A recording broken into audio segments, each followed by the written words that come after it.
Welcome to the cinematic guide to witchcraft. This is Rarevoyant. Let us begin our journey by diving into the profound and mystical lessons taken from the 1989 film, Warlock. Number 1.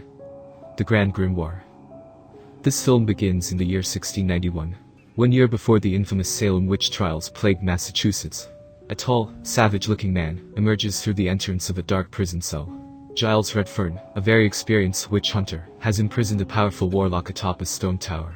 A mob of Puritans make arrangements for the warlock's execution, which calls for capturing stray cats in a basket to be burned alive, along with the warlock, the common 17th century ritual, when people believed cats were associated with the devil. A medieval torture device, known as thumb locks, are screwed into the warlock's fingers and toes, binding them together, and stopping him from using his powers.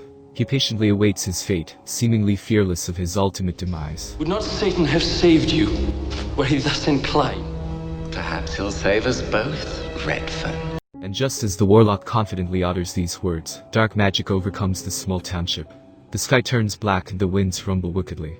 Someone has summoned the warlock, and Redfern jumps in after him, before he vanishes completely. The two are transported to the year 1988. The warlock crashes into the living room of a girl named Cassandra. The warlock brutally hacks off the finger of Cassandra's ill-fated roommate, before setting out to find who summoned him, and why. Channel me a spirit. Who did you have in mind? Zamiel. The warlock locates a spiritualist, and, upon request, summons Zamiel, aka the devil. The spiritualist is a charlatan, however Zamiel's immense power possesses her involuntarily, and the reincarnated evil communicates with the warlock.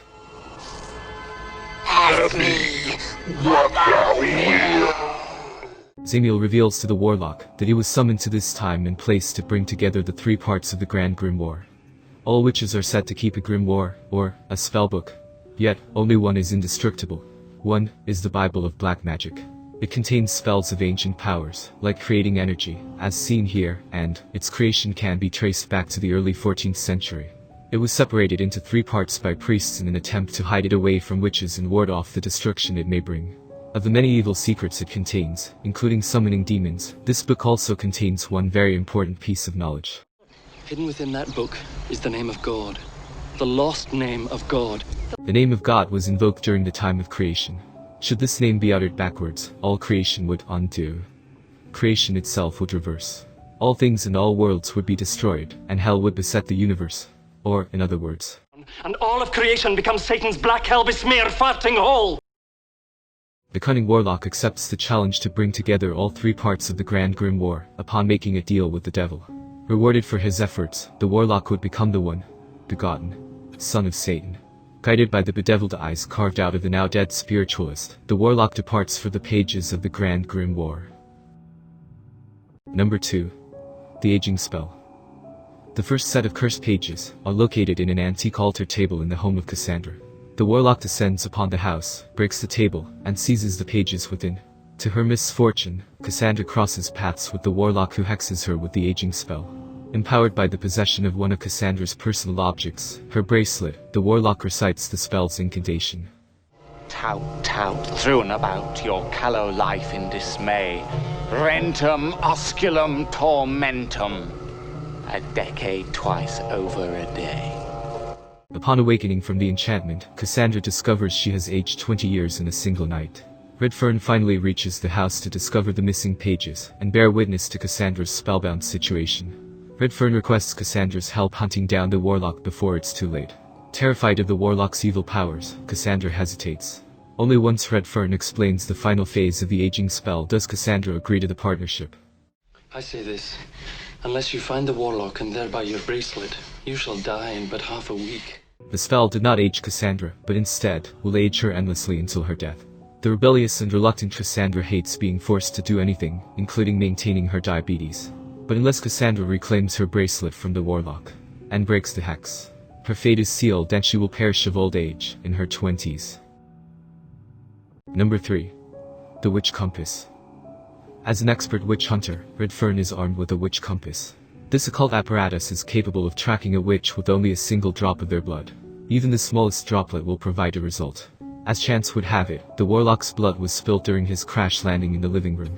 Redfern pillages through the refuse of Cassandra's vacuum, and discovers a broken piece of glass, glimmering with a small amount of the Warlock's blood. Combined with a sprinkling of water, the blood is dropped onto the compass, and the duo wait on bated breath watching the needle for any signs of movement. The needle shall point up his direction. The quicker it swings, the closer is he. The slower, the more distant. Although the needle's direction is weak because the blood is thin, the compass's power is irrefutable. Armed with this fierce device, the pair easily follow the Warlock in his pursuit of the remaining pages of the Grand Grimoire. Number 4. The Flight Potion.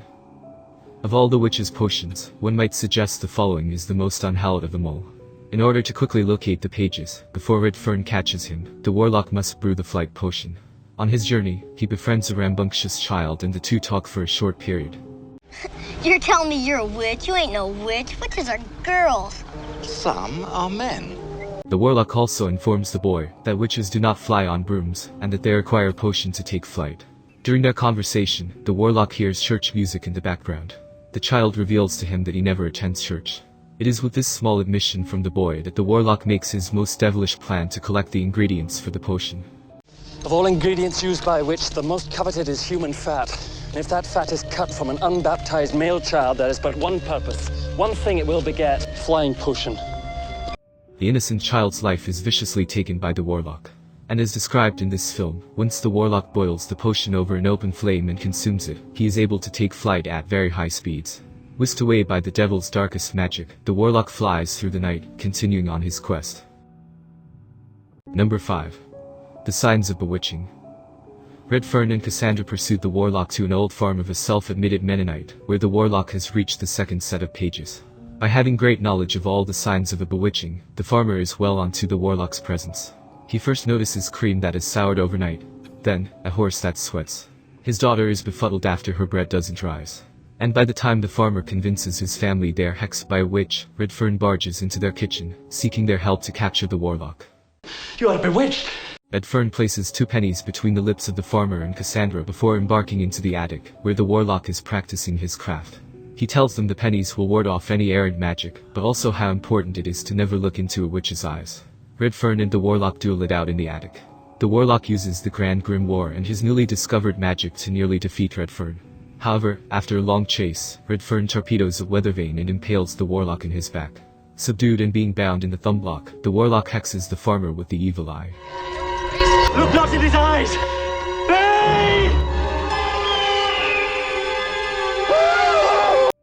Only a dressing of brass keys will save the farmer, and Redfern rushes to aid him before another soul is lost at the hands of the Warlock. But in the chance to spare just one human life, the Warlock is able to escape for the last remaining pages. Now, Redfern and Cassandra must board a plane to outpace the Warlock. And while nervously sitting on board, what Redfern describes as a winged machine that thunders, Redfern witnesses signs that it is they who are being followed now. Cream that spoils, a flame that burns pure blue. I know the signs! Number 6. Nailing a witch's tracks. With 2/3 of the Grand Grimoire in the Warlock's possession, Redfern explains to Cassandra a secret way one might stop the Warlock. She must first locate the witch's tracks, then drive a nail deep into the earth where they lie, crippling the witch in agony. Hiding away inside a train, the Warlock is unaware of the fate that awaits him.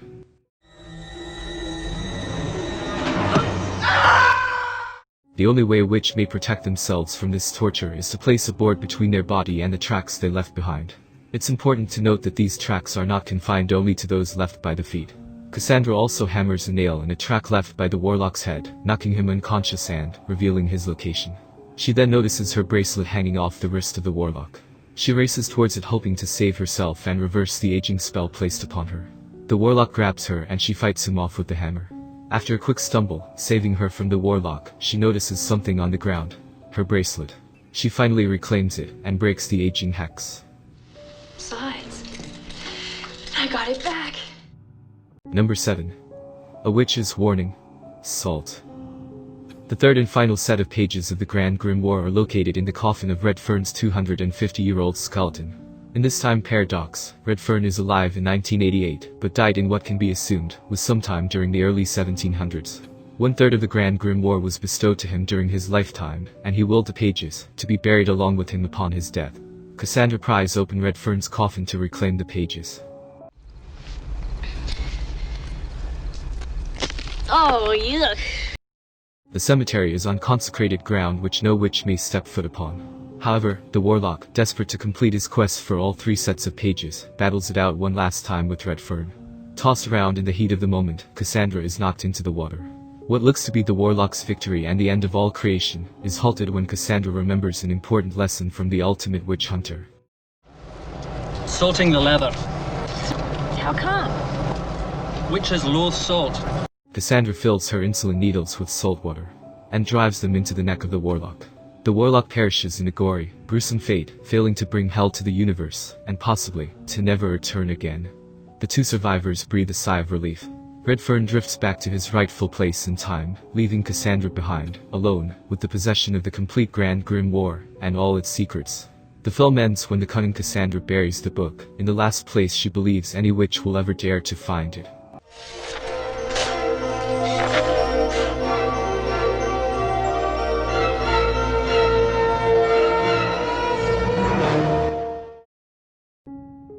Thank you for watching Chapter 1 of the Cinematic Guide to Witchcraft. Please like and subscribe, and leave a comment below which movie you would like to see next. And for more ways in which you can support this channel, visit the links located in the description below.